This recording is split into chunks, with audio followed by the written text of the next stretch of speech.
This man to my immediate left, not politically, but he is geographically to my left, his name is Brian Brenberg. Morning, Stu. Good morning. You are fired up, my friend, this morning. You are ready to go. That was an amazing assessment of the Biden presidency. Can I give you an analogy for it? Because I agree with that, okay? You probably don't watch these shows. Madison, you've seen shows about hoarders, right? Yes. Where you go into a house, it's full of junk, it's full of trash, and you want to turn it around. Yeah.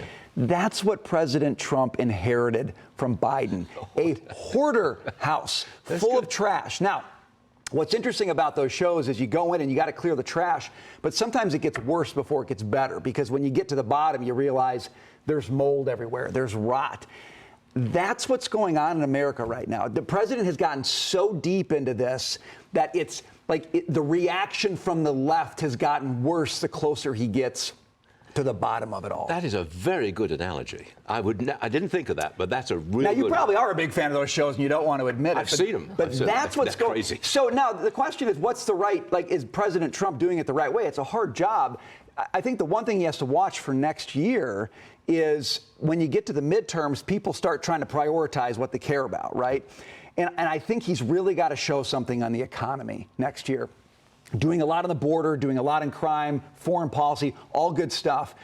But when we get to the midterms, people are going to ask themselves, am I paying less for stuff? Have my prices come down? Are my wages growing up? Do I feel like I have job prospects, right? Sure.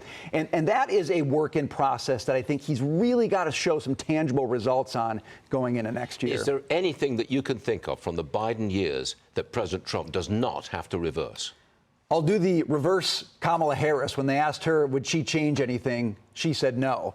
With Trump, change everything. He's changed everything with Biden. You named them all, on energy, crime, border, economy, all of it. That takes a lot of time.